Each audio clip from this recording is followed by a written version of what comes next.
In a so-called free state, officials and stakeholders concoct solutions to problems often created by other bureaucrats and with little regard for infringements on the people. These stories are born at the apex of freedom and entrepreneurship. We foolishly advocate for the taxpayer.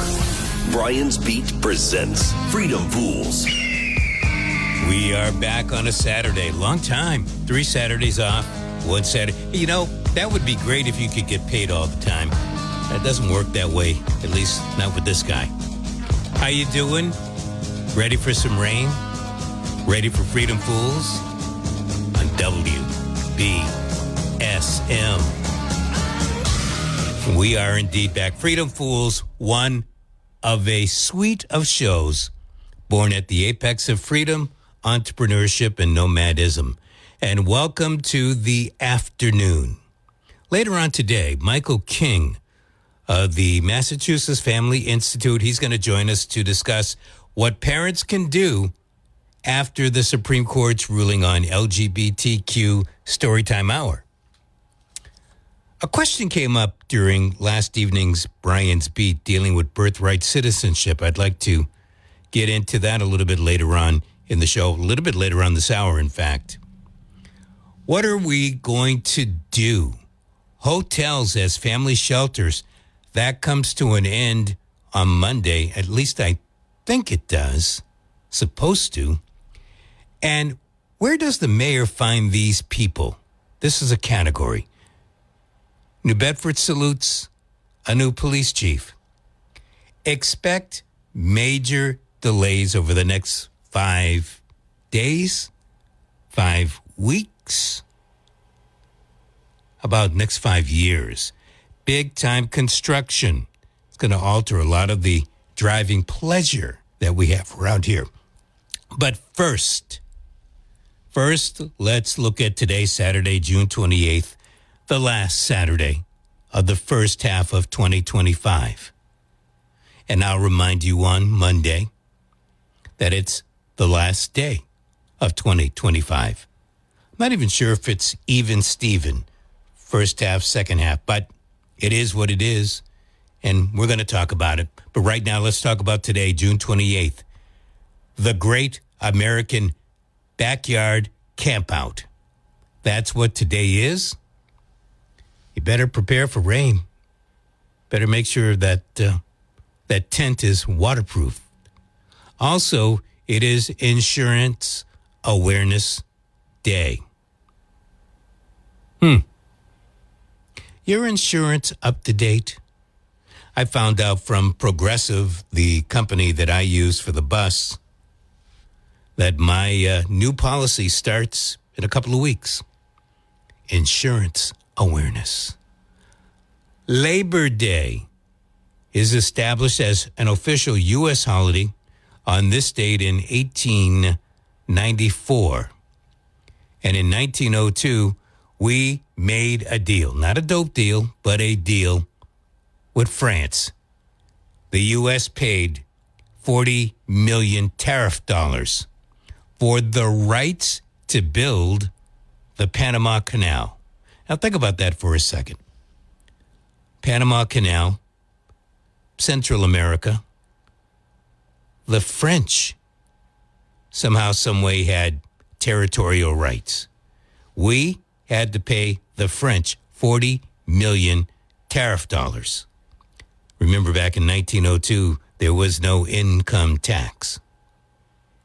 40 million tariff dollars. Now, why did the French, of all nations, now, a long time ago, they did have their hands, their fingers in the pie of Haiti, but I think they gave that up back in the 1800s. 1902, they still had a hold of Panama. I think we still got the better of the deal, 40 million tariff dollars. Look how much we reaped before we gave the Panama Canal to, of all people, the Panamanians. And that leads to the Brian's Beat quote of the day. If you're not, no, it shouldn't be if, you're not a nutcase if you want to go see a psychiatrist. An interesting twist, huh? You're not a nutcase if you want to go see a psychiatrist. That quote from former CBS anchor and reporter and host of 60 Minutes, Mike Wallace. You're not a nutcase if you want to go see a psychiatrist. Remember how taboo it was to let anybody know that you went to see a shrink. In fact, you wouldn't go see a shrink.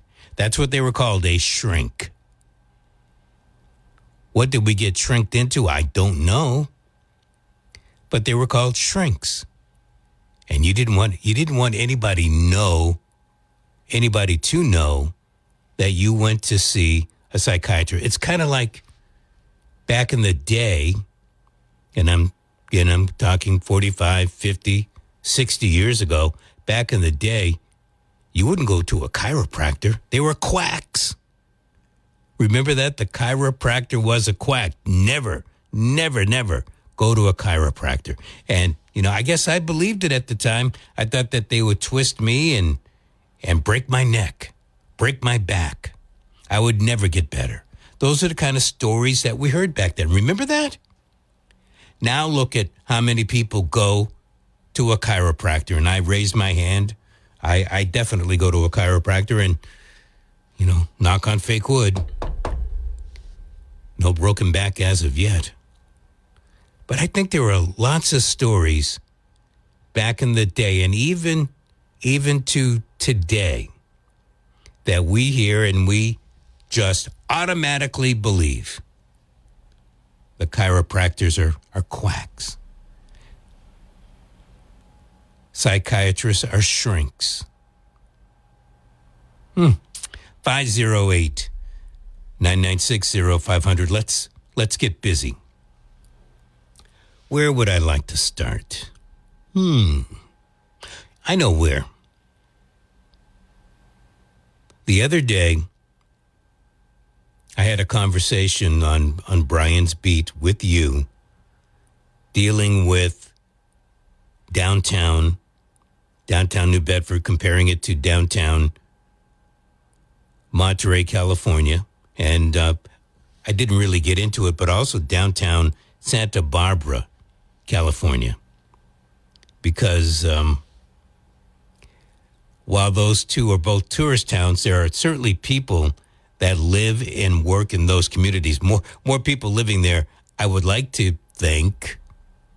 Maybe not as many. I mean, they might get more tourists, but doesn't New Bedford get more tourists than the amount of people that actually live here? Don't you hope that the city gets more than 100,000, 110,000 people coming in, going out, going to eat? And so I brought up the question the other night. There was twofold, actually, and one we will continue in the mid part of next week. But one of those was, how do you go about making the city more appetizing? And I don't mean just with food, but more appetizing for people to come and stay, and maybe stay more than a night, maybe stay a week. We've got this road construction. I just briefly talked about the next 5 years. We're going to have to alter our driving patterns.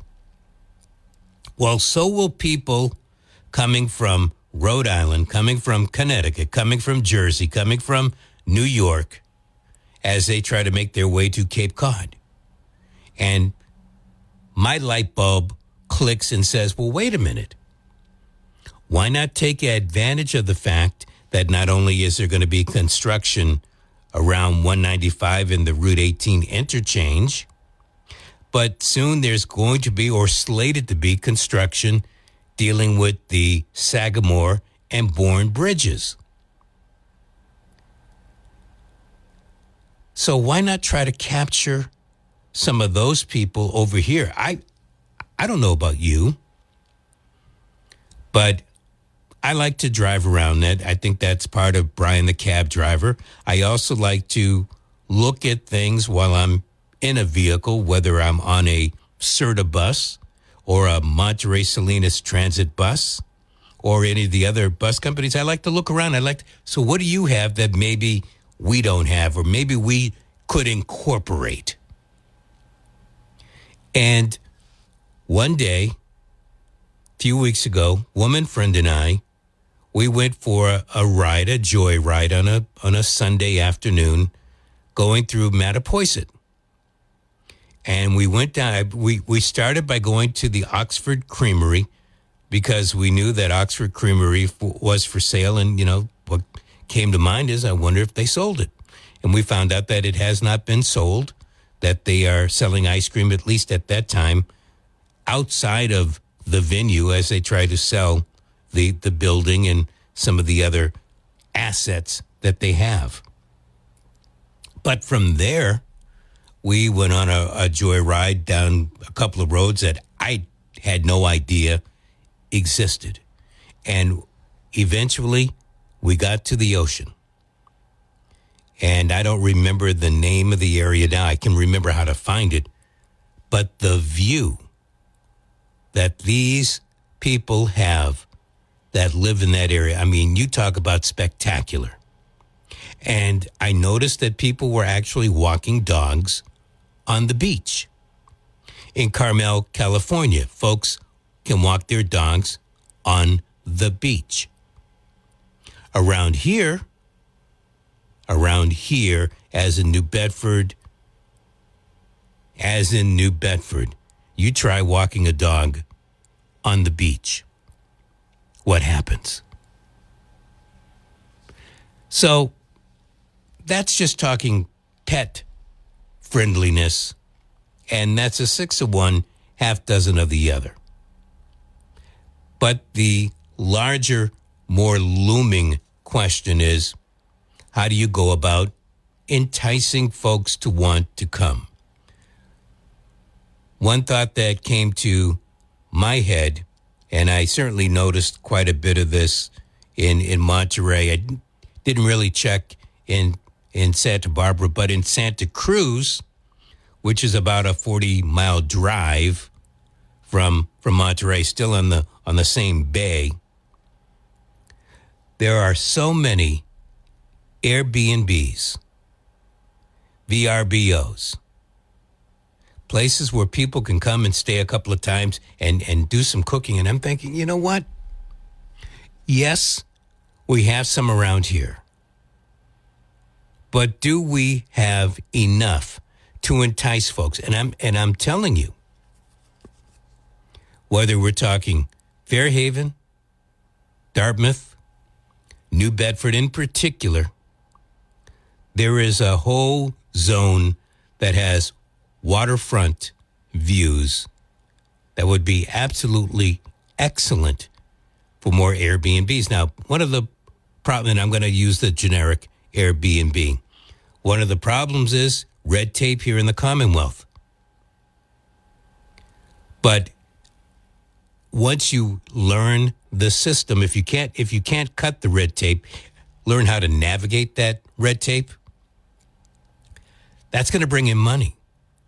And then that helps the tax base for the city or for the two surrounding towns. Fairhaven, they have quite a few. I said Fairhaven. Westport has quite a few Airbnbs. So they're with the program, so to speak. And I can't really speak for Mattapoisett or Marion. Wareham has quite a few Airbnbs. Then as you make your way closer down toward the Cape, Bourne, and going over either bridge, there are Airbnb galore. So I think for the backyard, for New Bedford, Airbnbs is a great place to start.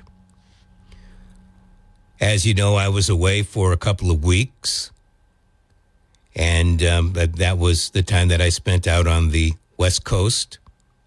And one of the New Bedford city councilors was also at the a few of the same venues that I was at, because he was attending my son's wedding.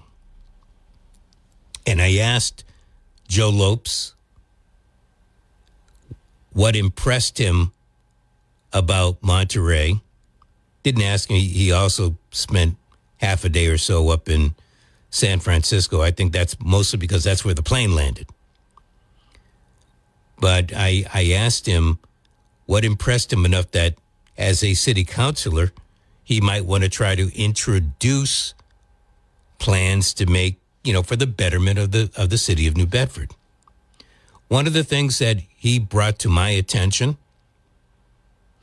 when he did a little trip through Carmel by the sea, is that they also have dogs allowed to frolic on the beach. But here's something else that I don't really see around here, and I think we need more of. And that is a downtown area that is active. I went through downtown yesterday. Yeah, yesterday. And I looked at some of the buildings and I said, yep, this shop is going to close up at 5, 6 o'clock. This shop is going to close. Some of these shops, they stay open on Thursday when AHA is going on. But otherwise, they close up. It's like a day job. It's like banker's hours. And I think that there needs to be more activity. And I'm not trying to say there needs to be more bars, maybe. But I have always been a fan of comedy. And maybe there could be some type of club where there's comedy on a regular basis. An old theater. In fact, taking you back to California for a second, and I can see this working. Some of the old theaters? Well, there is a theater. If you ever saw the movie Turner and Hooch, I think Tom Hanks was, I shouldn't say I think, I know he was the lead in that movie. That movie was filmed in a town where the son that we're talking about for the wedding, town he was born in, and the city town that I got married in to that son's mother.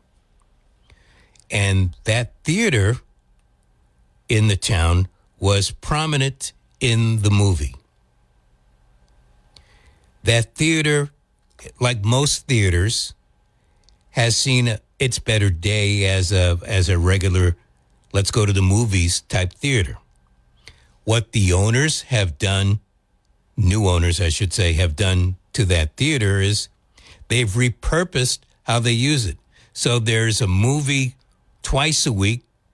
Maybe it's the same movie or it's a different movie. Sometimes they do an oldie type movie. But they also do comedy in the club. They do all kinds of different things. They have repurposed the building to make people want to go and make people come into the town city to go in there and watch. Now, there are old theaters in the city of New Bedford. Everything is old in the city of New Bedford. They could easily be repurposed to do that type of thing. And I would take it a step further. There is a strong Portuguese and Spanish community, both communities in the city of New Bedford. There's an old theater up on the avenue, I believe. What if they did comedy in a foreign language for that population to enjoy? What if they did movies for the respective population to enjoy? To get people in those communities to come out. When you get the people in your own community coming out, you get them also wanting to clean it up. Which brings me to something that I know is near and dear to most of us. Sometimes, and I do mean sometimes, the city of New Bedford can be trashy. People littering. Sometimes it's not so much the people littering as it is the seagulls getting into trash cans, picking up stuff and dropping it right there in the middle of the street.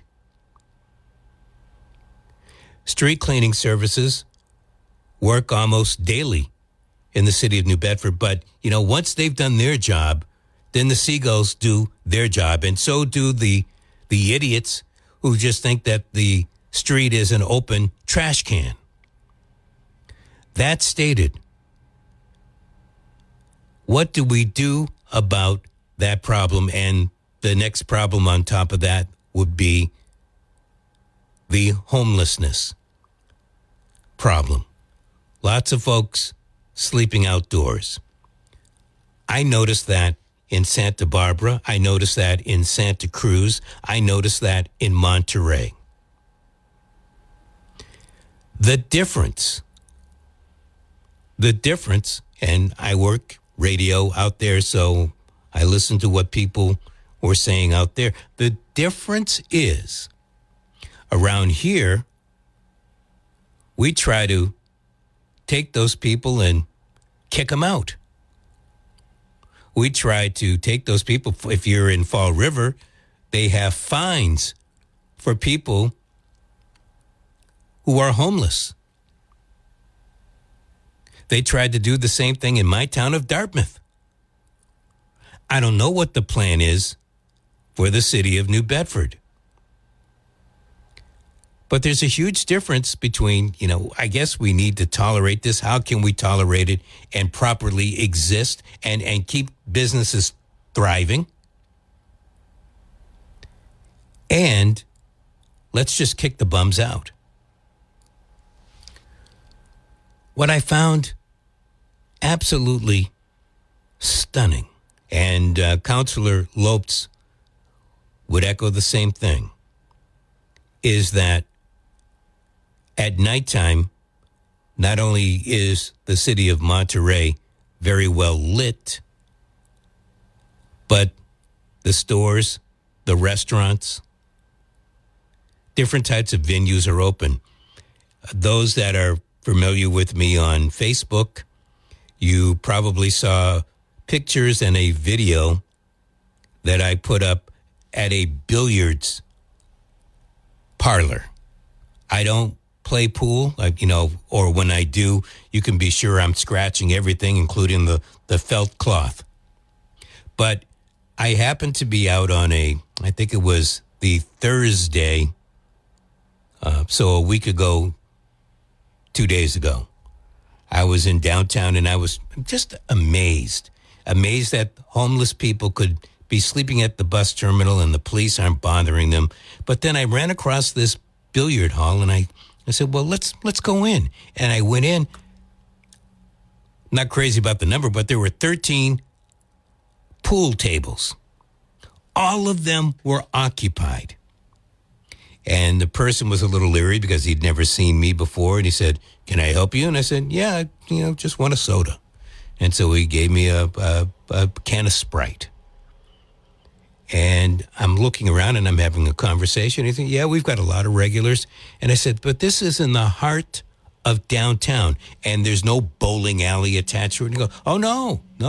We've got regulars who come in here and they play. We have tournaments. And I'm looking around and everybody's happy. Now, are they dressed in suits? A couple of people were.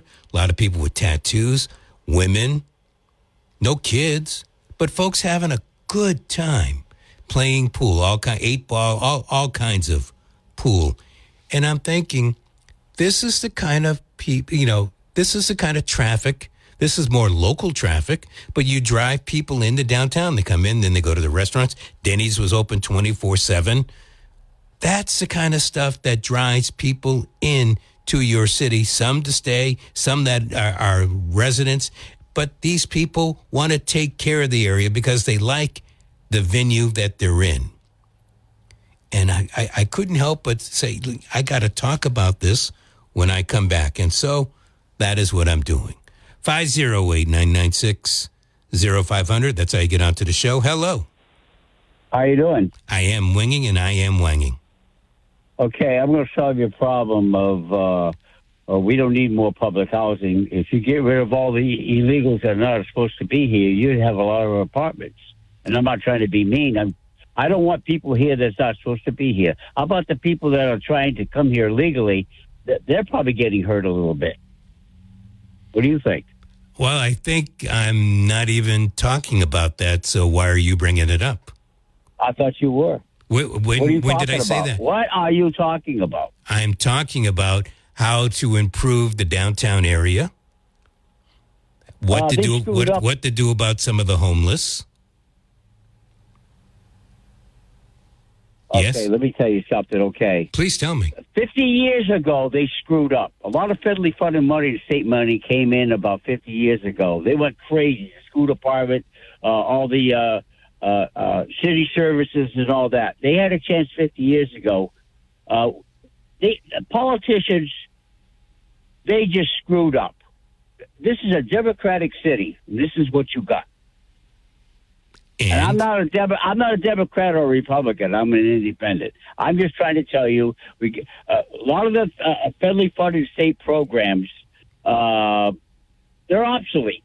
They spent money foolishly. Okay, simple as that. We need high-paying jobs in this city. Okay, that would help. Quit feeding people like on the octopus, so you can buy their cigarettes, booze, and things like that. You got different people out there. Okay. That's as simple as that. We're doing all the wrong things. Hello? I'm just listening to what you say, and I tend to agree with quite a bit of it. And certainly when it comes to government money and spending and how they go about appropriating, as they like to say, the funds. Let me tell you something. Politicians don't care about us, okay? They don't care about us at all, okay? They look at two groups of people. Are you listening? No, I just have my headphones on listening. See, I only got a couple of minutes. You got it all day. I'm trying to digest a lot of things. Politicians don't care about us. I'm telling you what we need. High-paying jobs, all right? Let's take it piece by piece. You say we need high-paying jobs, and I think a lot of people would agree with that. What company is going to come in and bring high-paying jobs? What's going to be the lure to get those companies to come in? Well, taxes. Simple. Taxes are too high. Our taxes, look at our house taxes. Every year, they've been going up. Something's wrong. With all the federally funded money that comes into this area, plus the lottery system, where the hell is all this money going? Into people's pockets. That's right. Not my pocket, not your pocket. You know what I mean? Hey, look, I'm so disgusted with this area. I'm disgusted with the people. They vote. I don't know how they vote, but things are going to change. Or New Bedford's going to be a dying city. And a lot of people think that it is already. Well, look at your roads. These roads haven't been paved in 50, 60 years. Okay, and we got quite a few roads. All they do is keep patching. They're going to run out of coal patch. Something is totally wrong. I got you. Hey, thank you. I do appreciate the call. He's right about the roads. And let us remember, starting the second half of the year, which starts on Tuesday, there's going to be road construction, 195 Route 18, the 18 highway interchange. That is going to be one drag.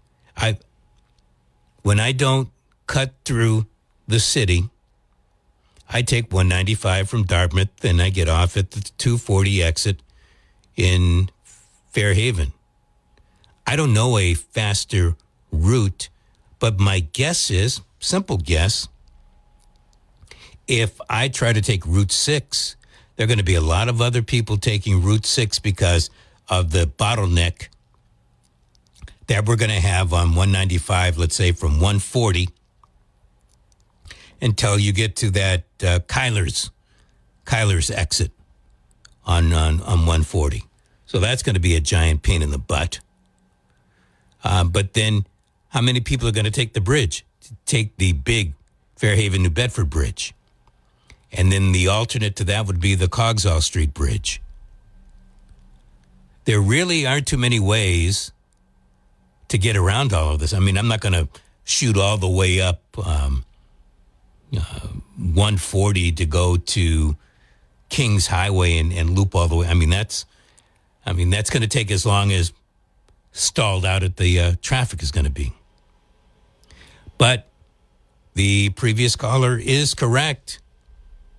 Money is not well spent. And I don't know, as I bring these ideas to the fore, that the city leaders would even want to go forward with this. I think some of them actually like having folks receive government money so they can dole it out and they've got you in their pocket. 508-996-0500. Thank you. Hello. Hi, how you doing? Winging and wanging. So listen, the last guy that called, his idea was to bring high-paying jobs. Don't disagree, but the reality is you have to have a competent workforce. Just no different than if there's a need for housing, then a real estate guy will build a house to fill the need. So we have to have people that are at a level that can deserve that kind of pay, that aren't in the trade. And I don't, that's going to be the challenge. So let's back up because you said something. You said a couple of things here. I want to be clear. I'm not saying you're wrong. You say we need, my term now, an able-bodied workforce, but not in the trade. Well, the assumption is the trades are high-paying jobs. So I'm assuming that gentleman was referring to something that wasn't a trade, because it's obvious if you had trade people, they'd be occupied with work. So it has to be office or manufacturing. Well, I'm a little leery about office jobs right now because of artificial intelligence. I don't know. I think they used to be high-paying jobs. I think those are the folks that are losing their jobs right now. Yeah, that's a scary. It's a good point, and the AI is scary as can be. I mean, they're going to eliminate. And China has incorporated a lot of AI and robotic stuff in all their processes, and people are just being eliminated. They built a facility that can take 28 of those cargo ships at the same time. And there are only 3 people running it. The whole thing, they spent $70 billion. The whole thing is robotic. They spent $70 billion. It's 28 at one time. 3 people. And now you know why, Are they loading it too? Are they loading 28 cargo ships? Every loading 28 can be dealt with at the same time. Wow. So loading, unloading. But it's all robotic, the whole entire thing. I'm telling you, I that's the first I've heard of it. I don't know why I'm stunned, but I mean that's wow factor right there. And guess who paid for it? Probably the United States via all the junk that we buy from those people. Well, I hear you on that, but I don't see anybody not buying. Do you? Years ago, when we were younger, Japan was junk, and then Japan became good stuff. Then China was junk. Now China is becoming, better stuff. You got it. But no, I agree. People, you have to say no. So maybe the tariffs might do that a little bit, but at least more money's coming in on the tariffs, so it's a little fairer. And as long as China doesn't manipulate the yuan, then that was the other thing that they were always doing. So now they can't do that as easily as well. So hopefully that's been squared away. I got you. Thanks for the call. I do appreciate it. You're welcome. Have a good day. You too. 508-996-0500. Freedom Fools on WBSM. If you'd like to get a hold of me, you can always use app chat. Just download the WBSM app, and then you can text away, and I can read the message right here in studio. Let's get back to you. 508-996-0500. Thank you. Hello. Hello. Nice to Hello. hear your voice, Brian. Well, thank you. It's glad to have a voice. Well, God, everybody's got a voice. Well, Actually, not I got a everybody. voice. Not everybody. Well, I got a voice. Well, you do, but you've got a tongue. Gilly Sackfield. Yes, it is. I can tell that tongue anywhere. I got to watch that. That doesn't sound good. Yes. What's Hey, up, Gilly? Well, the thing that about redoing 195, they're going to be working on it. But that the people, I've been saying this for a long time now, since they built the highway. When they built, if you're coming in from Providence, Brian, right? Now, can you follow the 195 all the way from Providence to New Bedford? Can I? When you say can I follow? No. What I'm saying is, you notice in 195 Yes. from Providence as you're coming down, you're going through Somerset, Swansea, Fall River, Dartmouth, Westport, so forth. You're going right through the cities. You can see the cities, to the right, to the left, exit here, exit there. But when it comes to New Bedford and you hit, like, let's say the exit there for 140, when you're going through New Bedford and you're headed towards New Bedford, you're going in, the only thing you see is the top of buildings. You don't see the city the way the city is, advertised. You're seeing seagulls on top of houses with shit all over the place. And that doesn't, then it goes back down when it hits Hey, Gilly. Yes? When you swear, I got to... Oh, come on. I didn't mean to... But you did, Gilly. But you did, Gilly. I'm sorry. I do appreciate it. But, sometimes we just got to... But he's right. You do see turds on buildings. If Gilly was able to have cleaned up that conversation, what he was trying to get at, I believe, was that the sites that you see aren't the things that you would want to highlight in a brochure about the city of New Bedford. And I pretty much say the same thing when you come down the big hill from Fairhaven. You're looking in. Let's try to be nice about this. A lot of these buildings need to be spruced up.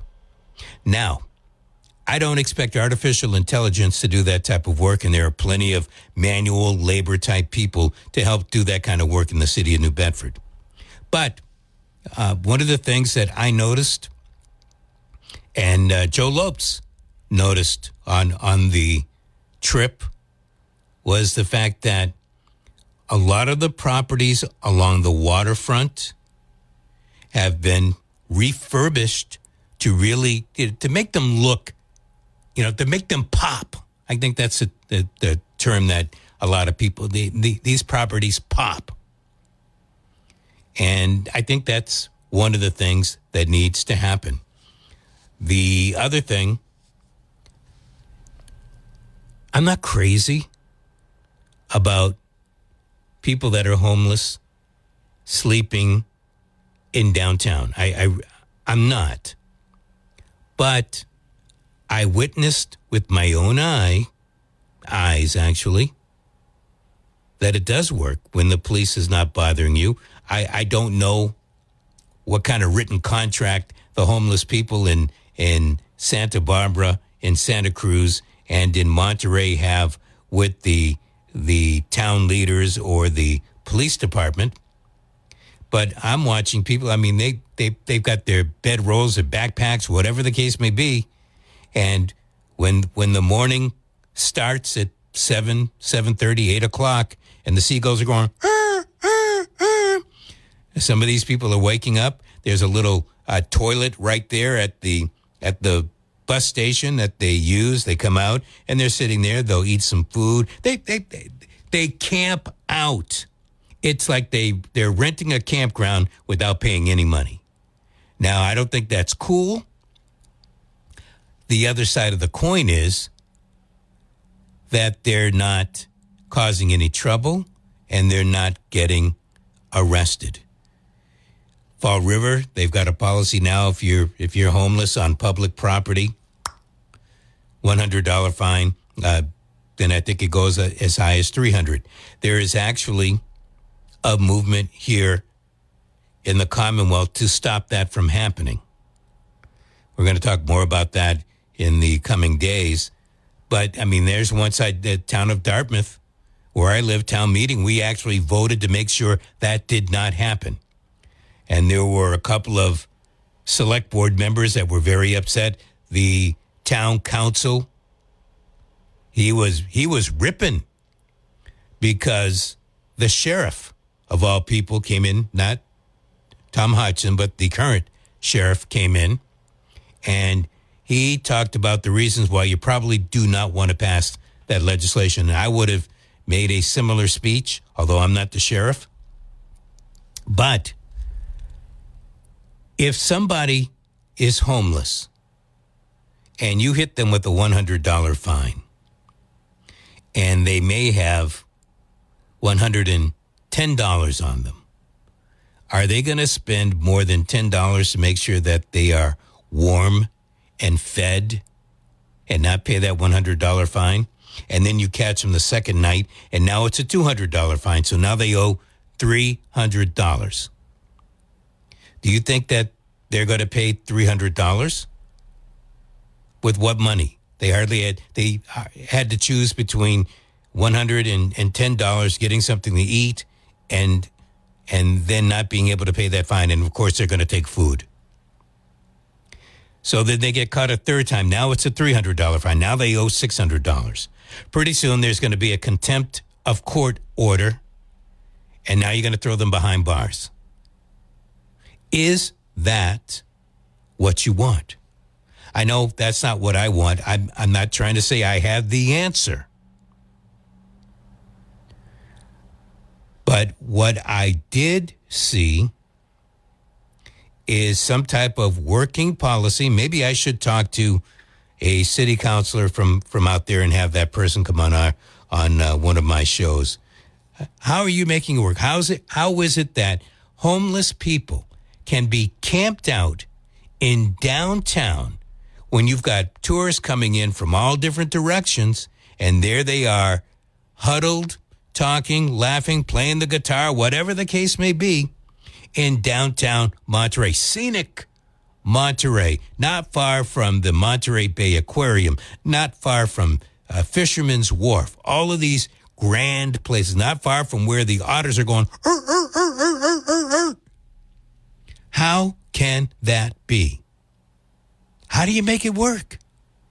Because certainly here in New Bedford and in Fall River, and I suppose in Dartmouth, maybe Fairhaven and some other places, we're having problems trying to figure out how to tackle the homeless issue.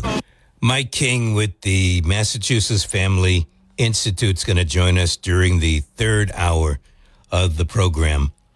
The president spoke yesterday after the Supreme Court made its ruling not on birthright citizenship, although they used that as a basis for their finding that federal courts, the lower courts, don't have jurisdiction over the entire country. Basically, if you made a ruling in Boston, it does not necessarily affect what goes on in Utah. That stated, the president said that the 14th Amendment, the citizenship clause, was basically for the kids of slaves. And as I read the citizenship clause, all persons born or naturalized in the U.S. First of all, it says all persons. It doesn't say anything about the son of slaves. It doesn't say anything about men. It doesn't say anything about women. It says all persons born or naturalized in the U.S. and subject to the jurisdiction thereof. So in other words, if you pay a tax, if you have a job, if you have an address subject to the jurisdiction thereof, are citizens of the United States and of the state wherein they reside. No state shall make or enforce any law which shall abridge the privileges or immunities of citizens of the United States, nor shall any state deprive any person of life, liberty, or property without due process of law, nor deny to any person within the jurisdiction the equal protection of the laws. President also made a comment about the fact that the Congress and the ratification and all of that happened on the same day, basically, as the end of the Civil War. I can easily dispute that. 14th Amendment adopted July 9, 1868. The war ended in 1865. Emancipation Proclamation, 1862, is when it started. War itself ended in 1865. So